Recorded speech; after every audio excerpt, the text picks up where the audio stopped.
As we've been looking through the book of 1 Corinthians, we've noted a basic pattern of development of these ideas. And when I laid out the basic outline, I said that there were two major issues that are addressed in the first 6 chapters, and then a number of questions that are asked in what follows. And that these come from what we can tell from the household of Chloe, that is mentioned in chapter 1 and verse 10, and that these issues are the problem of division and then this problem of the man having taken his father's wife. And those, you have basically a doctrinal problem and a moral problem present, and then you have just things you don't understand, you need to grow in, and that's where they had all these questions. Now, there are certain things that are important as we consider all this. The first thing is that because the household of Chloe had contacted Paul with this information and with these questions, it shows you that not everybody in the congregation was caught up in the problem.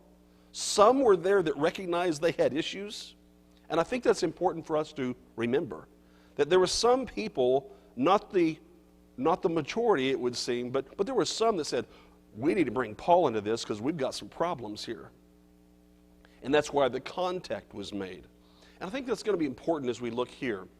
But as we begin then, we looked through and saw all the problems of unity that were not with Paul or Peter or Apollos. They didn't create those problems.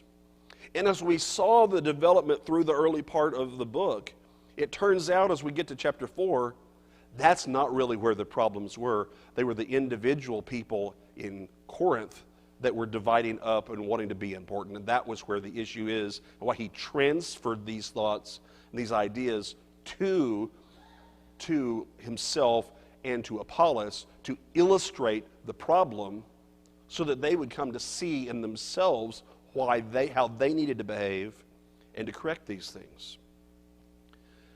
And after he had developed and addressed that, he moved on to chapter 5 and introduced this problem in chapter 5 and verse 1 of the man having taken his father's wife. And throughout chapter 5, he devotes his time, as we've just seen, into this is what you should have done.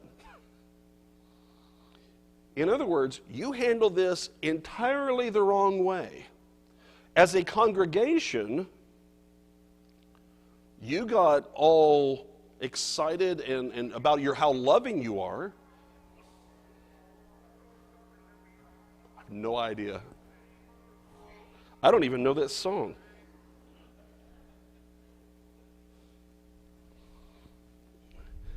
Let's stop future occurrences of that problem.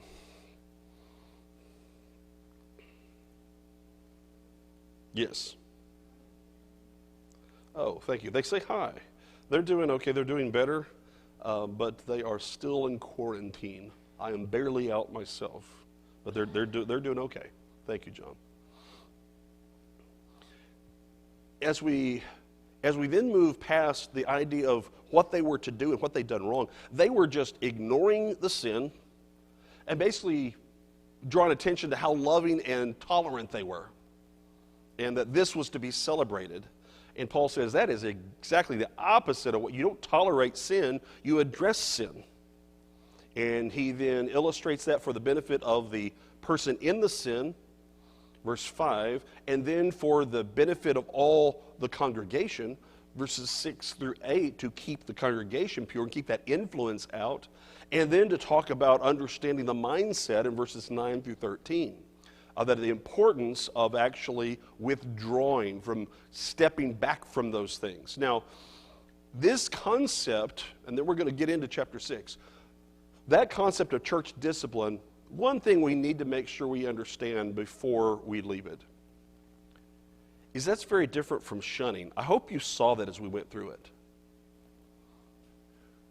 Shunning is essentially a practice that has religious roots, but is idea of cutting off in such a way as to basically have absolutely no contact, and it's basically negative reinforcement taking to the nth degree.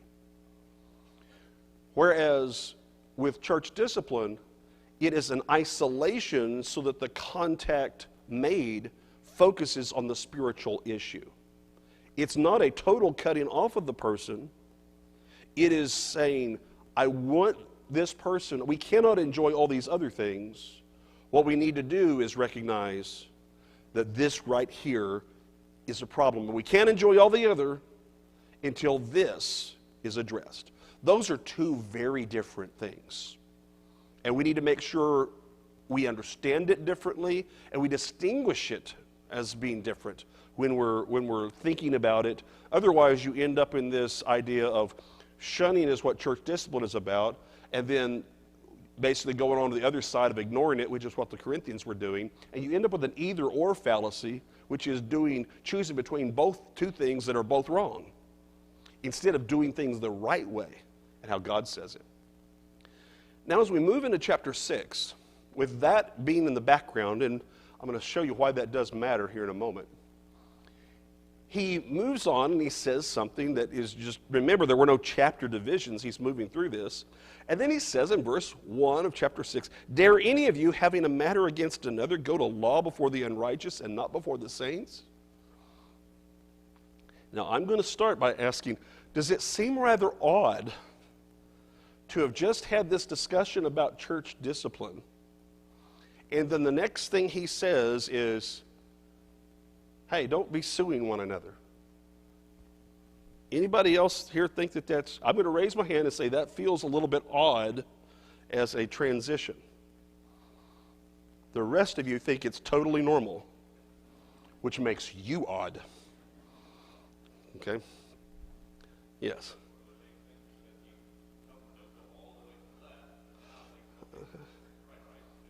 Well, we'll see. I think you're onto something. But let's put it in context. So I think you're on something. The bigger picture here for us to consider, as he says, dare any of you, that's what we'd say, how dare you?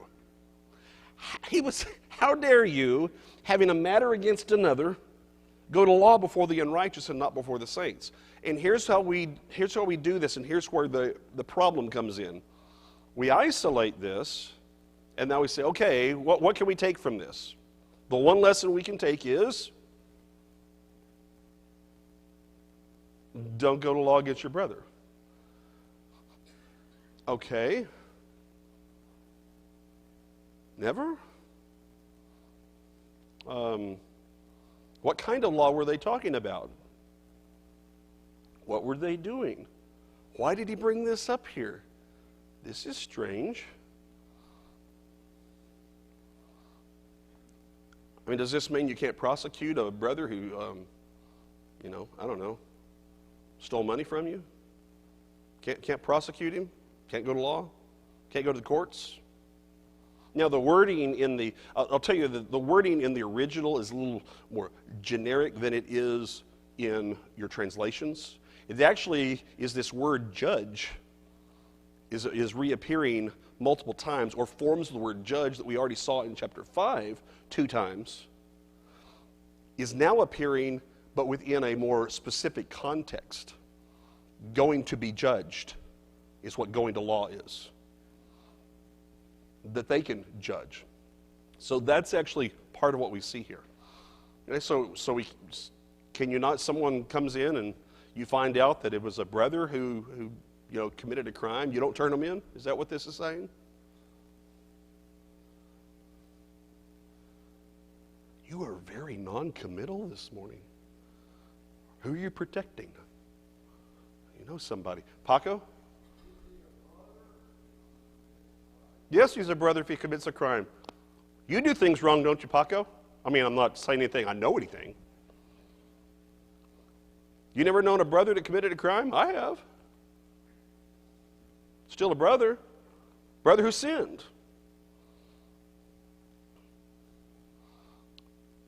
Okay. John?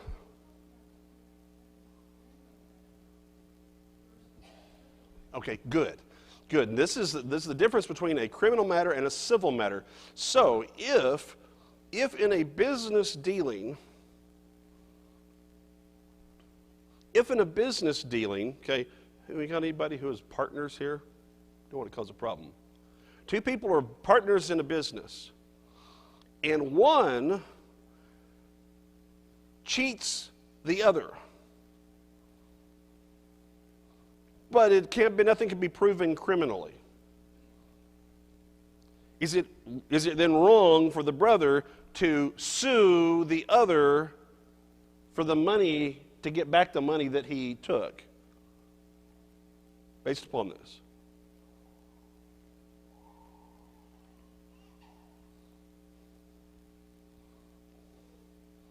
Sound effects kind of work in this instance. Paco?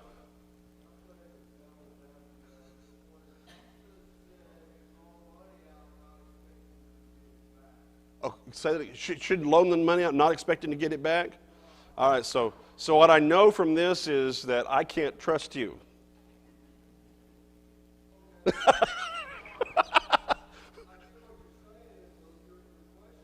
Mm-hmm. Okay. Okay.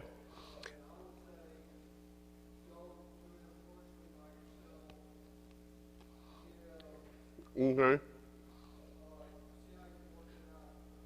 Okay. The principle you're talking about actually is found in the Proverbs. But I want to show you how there is actually more specific information provided here in the context of how we need to deal with this. Okay? So I think now we've got the issue all out there, which was the part of this exercise. That was the point. His point was, dare any of you having a matter against another go to law before the unrighteous and not before the saints. That's actually what it says.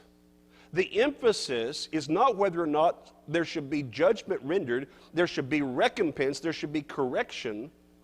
That's not the issue of this text. It's where should you go for relief and where should you go to get the matter corrected. That's the point he's making in this text. So the distinction that he is making is between, not whether or not the issue, if you're just going to let the issue go all the time, that's not what he is saying. The issue is, where do you take this matter? And he says the wrong place to go is before the unrighteous. Well, who does he mean by that? The world. Okay, good. That's the context. Matter of fact, if you look back at the end of chapter 5, isn't that the context, the distinction between the world and the church? So now he is coming before this and saying, you shouldn't take that before the unrighteous and before the world. Where then should you take it? Before the saints.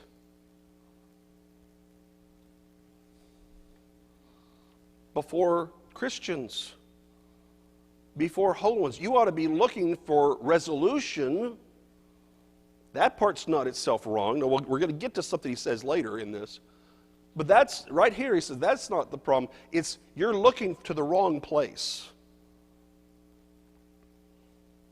Now, there's a reason why he's going to say this. Okay? He's not saying that the world is that itself is the problem here. There's something higher going on. So why would you do that? That's what he's asking now.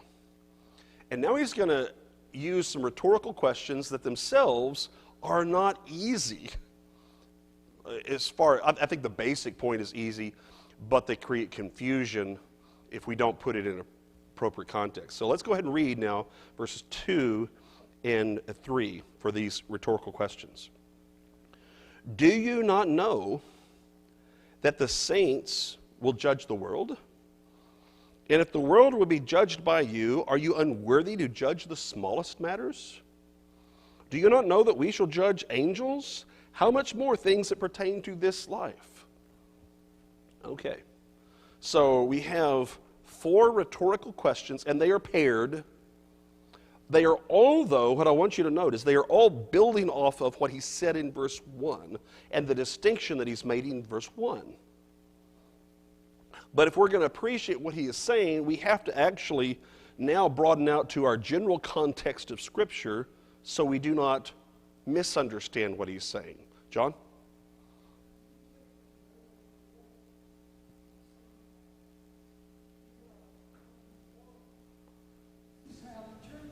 Okay. Yeah, that is actually where this is going. It's when you take the matter before the church, or that is a problem in the church, and you take it before a civil court, you're basically advertising this is what the church is like. We got all these kind of issues. That is the real core issue here. Now, the reason why not to, his reasoning using just rhetorical questions,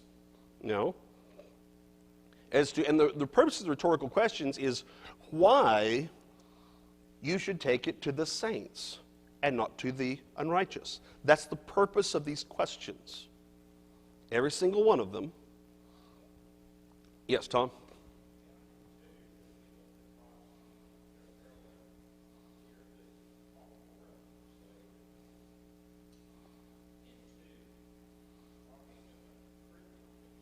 Mm-hmm. Right.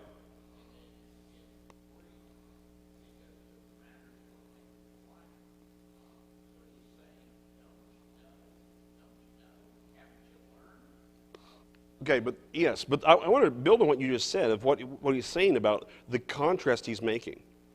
Because the contrast he's making has to do with the spiritual and the things that are just pertaining to this life, which is what a civil court is designed to address. So he's making what's called an a fortiori argument. Now, all that means, that's Latin for toward the stronger.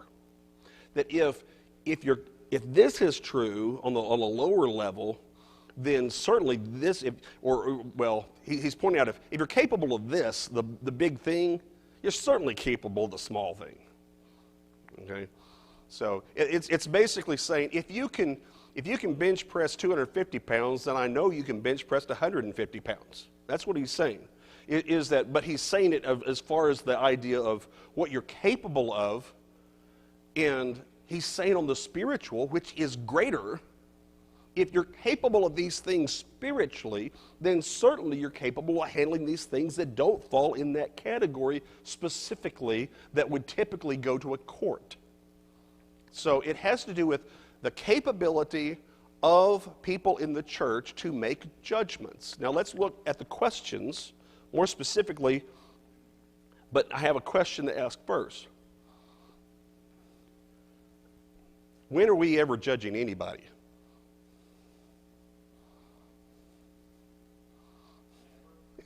Never? Okay. Okay, hang on. It's God's word that judges, okay?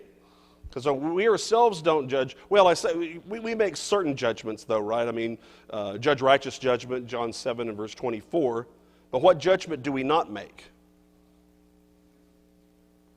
Okay, we're fruit inspectors from Matthew chapter 7 and verse 20. Okay, as far as when? I mean, I can tell if you're saved or not in some instances, though, right? Whether you've done what God said.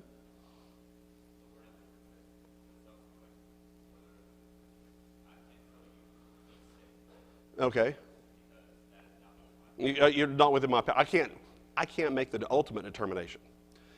For example, the thing I'm really pointing out is, before we get to the text, is that who's judging us on Judgment Day? Christ, right? Acts 17, verse 31. So the final judgment is not something we're part of. So all of that is happening like that.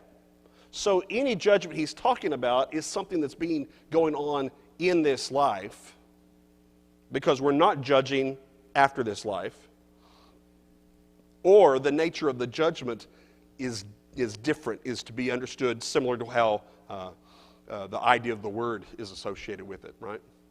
So I just wanted to make sure we clarify that before we go into this. Because in what sense then do the saints judge the world? Because we aren't in charge of, we don't say that person, we're not the one that tells that person or makes that person lost, makes that judgment. That's God's judgment based upon his word, right? John 12, verse 48. So that's not even our judgment, but we make that determination in recognizing it.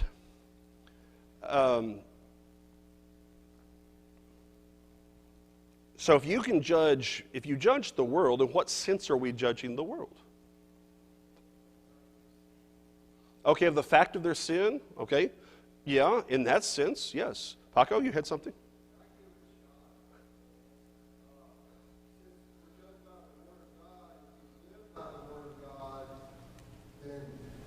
As they see us living as our example, that's how we are judging the world. Okay, I think there's something to what you said. Is that the idea of the standard of which we live by following the Word of God, it is then in that way a type of judgment. In that we recognize we've made those choices, they haven't. That's really what it is if you go back to understand it as decisions. Okay, and the decisions with distinction, that's really what he's getting to here.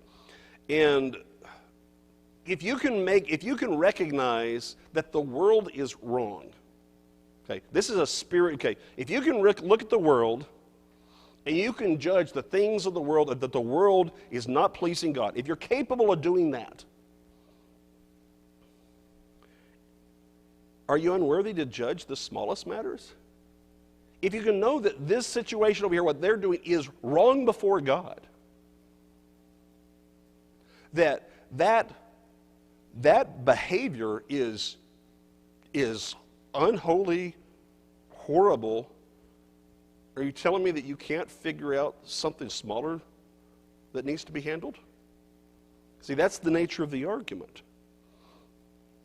Now, when he is making this, and this is important for us to understand about what we're doing, that we're making these judgments about recognizing the situation we're in because of verse 3, which otherwise is going to be very confusing.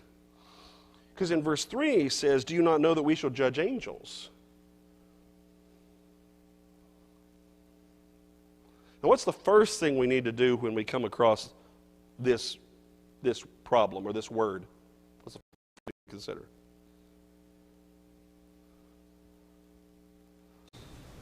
Okay, what's the thing before that? Okay. The next thing. Okay. Context. Okay. Oh, context is always a good answer. What is the word for the Greek word? This is a really easy one for angels. Well, that's not the Greek word, but you got the actual definition, so good on you. The Greek word is angelos. It's a transliteration. So anytime you come across the word angel, you have to figure out in the context whether or not it's talking about a heavenly being that's a messenger or an earthly being who's a messenger. Until you figure that out, you can't really interpret further, or you have to at least work that into how all the descriptions you're working. Okay, you have to be able to figure that out.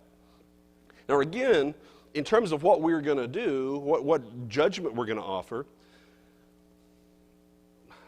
in what sense would we judge angels, since that's not going to be anything, we're not going to be doing any judging on the judgment day? What judgment happens within this context that would be properly be a judgment in which we would be judging angels?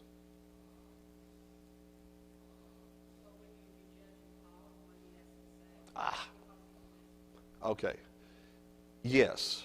If you take it down and just take it as a messenger, the highlighted part, and this is, I think it's come up multiple times in 1 Corinthians, it's highlighted more the two times in which angelos is used in 2 Corinthians, it's definitely this use.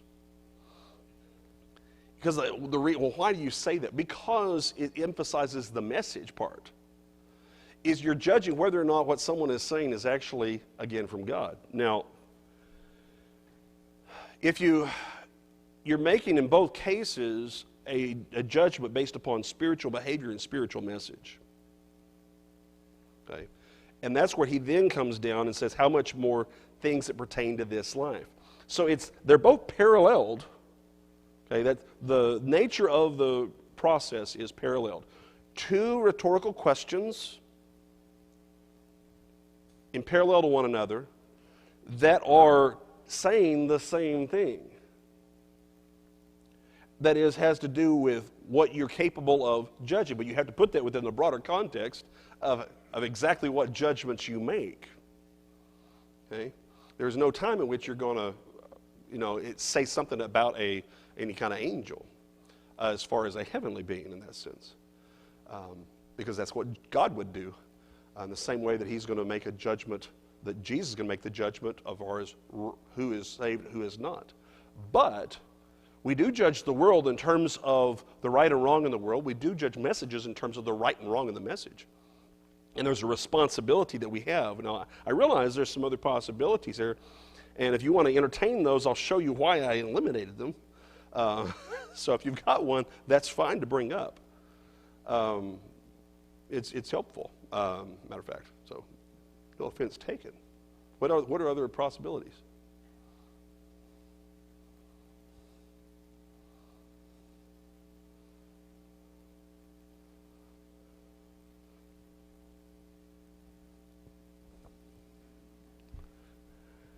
I just wanted y'all to experience what I feel like when y'all don't hide.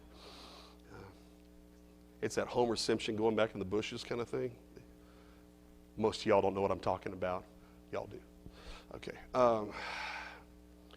Now, when you look at this, the whole point is you are more qualified to make these kind of judgments about what to do, or whatever it would be. You're more qualified than someone who is in the world. Now, let's go and give some examples of where I feel like I could illustrate this pretty easily in what is a civil court matter. My frustration sometimes with the court system, my experience comes down to a lot of times in family court. And my only conclusion is that some of these judges have to be the worst parents alive, because they have no understanding, and I realize they're limited somewhat by the law, but you can have someone who has been horrible and morally, and a judge will ignore that and completely ignores all of the other information and will let them go and play the money game. And that's what, honestly, most of that is a money game, right back and forth. Some of y'all know all too well. Okay, I've seen that from the outside. He's trying to address that problem here. So let's continue. Verse 4. He's now, if then, that means, okay, we're building on a conclusion. If then you have judgments concerning things pertaining to this life, do you appoint those who are least esteemed by the church to judge? You might recognize the nature of the argumentation in which he is tying these, he's using little word sections to tie everything together. A very, very common logical sequencing he's doing here. So if you have judgments, you've been giving, right? You have the opportunity to make these judgments concerning things that are pertaining to this life. So something comes up in something pertaining to this life. So that is, by the context of what he just said, a lower matter. We got a problem going on that it's not a scriptural question. It's not a question of say, whether or not something is right and wrong. It's not a question doctrinally. That's not what it is. It's a practical question about what we need to do. If you have judgments concerning things pertaining to this life, do you appoint those who are least esteemed by the church to judge? Now, notice what he has just done. The first thing he did was establish the group of people that the church as a whole is far more qualified. Why? Because we've made better decisions spiritually than the rest of the world, just by virtue of being obedient to the gospel. We've accepted that God's word is the standard, and therefore we've made an important decision and judgment to accept that as the way which things ought to be. That itself elevates our decision making. Doesn't mean we've got all great decisions, but it says something. But then he's now taken it to the next level, which is, okay, now, from among this pool, meaning within the church, do you appoint those who are least esteemed by the church to judge? The word least esteemed is actually those that are counted as nothing. Let's go out. You got a problem to deal with, okay? So we've got a problem. Just say, hypothetically, we've got a problem here at Brown Trail. So let's find the least qualified person here in the congregation. The least, the most ignorant, the most immoral, someone who just barely scraped in, barely here. That's who we'll put in charge of what to do. That's kind of what he is pointing out. Is that what we do? Is that what you would ever think would be the right thing to do? Was to put, let's go find somebody who barely knows what, how they got here, to make them have a decision? Are you saying there's no one? So he's kind of using a little bit of sarcasm here to say, you're telling me that there's no one who could have handled this problem? No one, really?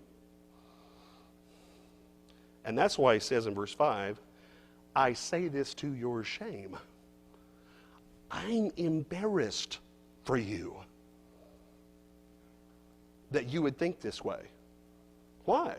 Well, because they didn't only just choose the lowest person in the church, they went lower than that to try to solve this problem. And so he asks another rhetorical question to make his point. Is it so that there is not a wise man among you, not even one, who will be able to judge between his brethren? Now we're at the issue, right? He said, are you telling me you can't find one person in the whole congregation who could be an arbiter you could sit down with, and that he could figure this out and give you a judgment about how things ought to go? You couldn't find one person, the whole congregation. Tom?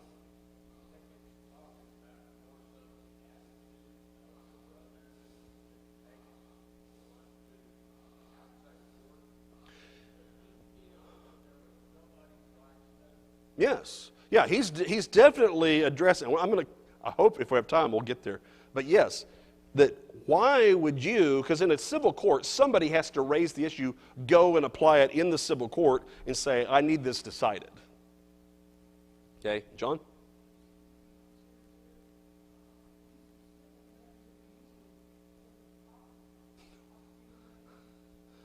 A lot of times they are.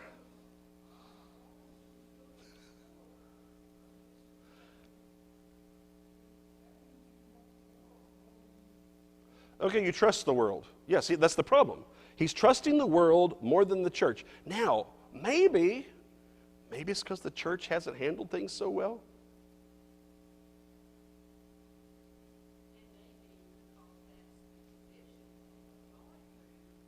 Oh, yeah. Well, absolutely. That was normally what you would do, you'd think, for most things. And that's kind of part of what it means to be a different community in your own society and to be distinct from the world.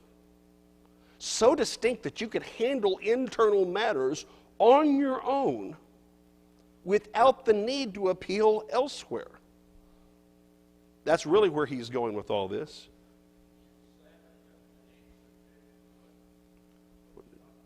Wouldn't let me get there, Tom. Yes, it does a little bit. Yes, it does, but I'm not there yet. Yes, but I want to notice something first in verse 6. Okay. But brother, so now he's dealing with the reality. So if he started off with saying, here's what you should have considered. Surely there's somebody who could have done this. But that's not what happened. So in verse 6 he says, but brother goes to law against brother, okay, and that is to be judged, and that before unbelievers.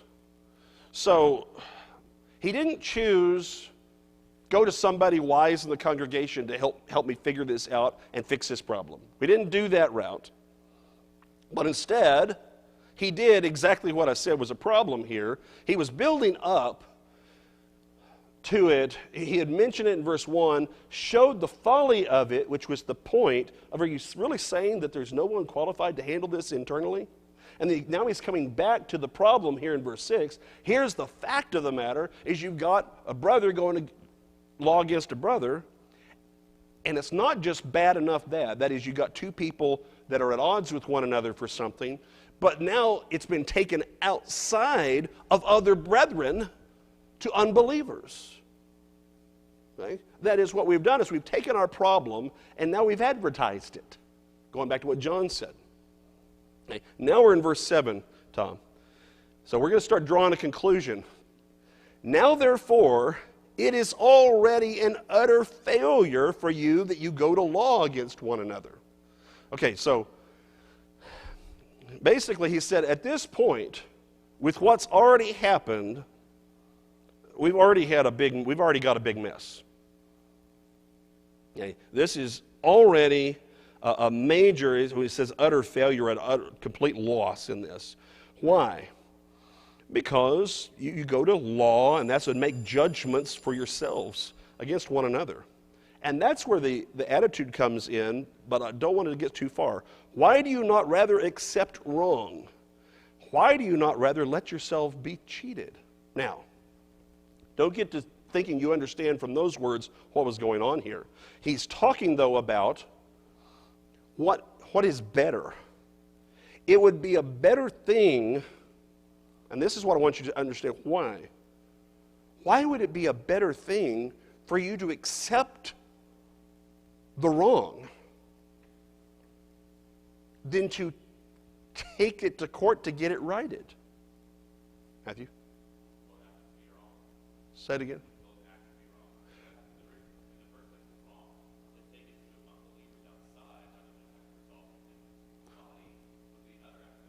Why though? Why was it wrong to do that based upon what he's saying here?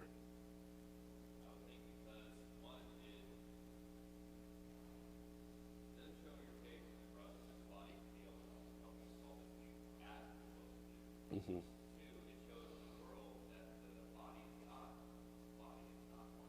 It advertises dysfunction, right? Yeah.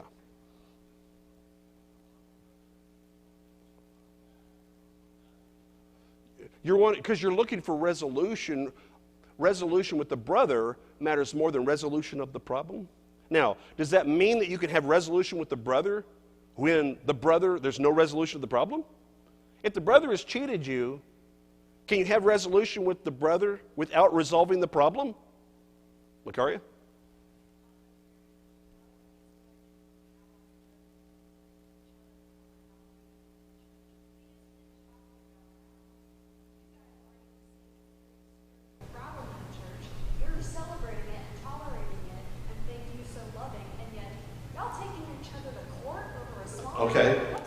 Okay, I think, yeah, we've got this problem going on different ways. I think there's another connection here to that. Why don't you just accept it? It's a matter of priorities. He's not saying that does not need to be resolved. But in the context, it is directly correlated to the problem of exporting the problem. Basically, they were outsourcing their problems. Okay? We get a lot of that today. We're going to outsource everything. I don't want to have to deal with the responsibility of this, and therefore I outsource it. But enough about Congress. Yeah, Sandra.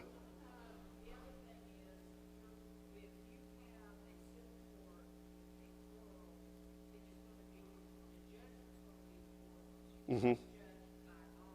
Right. Okay, good. Once you accept putting the world in charge of the judgment, you're going to get a worldly judgment. Your chances of getting what is the correct judgment spiritually go way down.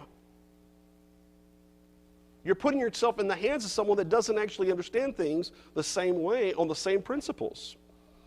All right. So now verse 8. Are y'all impressed I got this far? I'm impressed. Okay. No, you yourselves do wrong and cheat. Oh. You're doing something wrong here, and you do these things to your brethren. Now wait a minute.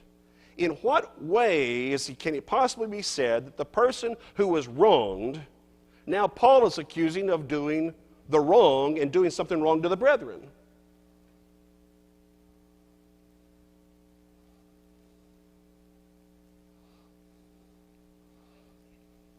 Say it again. Okay. The way he's handling it, the wrong way, by going and taking it outside, he's doing wrong itself, and he is doing a similar wrong. He's using, this is hyperbole. He's doing similar wrong, but you're doing wrong to the rest of the congregation because you're now dragging them through the mud. You're attaching all this mess to them. So he's not talking about that you are cheating back the one who cheated you. It's everybody else in the congregation is now absorbing this situation because you've now taken it all public.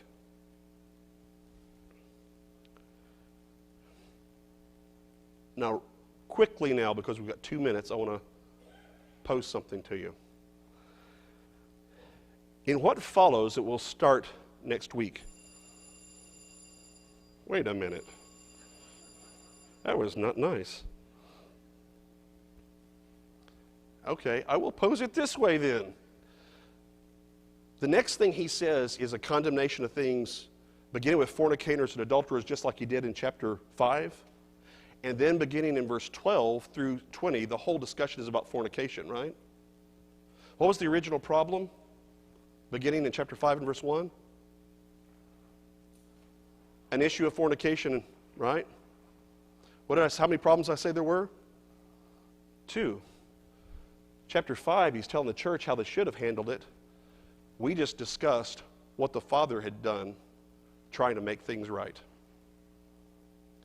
It's the only reason why it makes sense to be fit here in this context, is you have someone trying to right something because the church didn't do it the right way. And next, we're going to get to dealing with the Son and his attitude. So that'll give you something to think about for a week, and we will pick up there.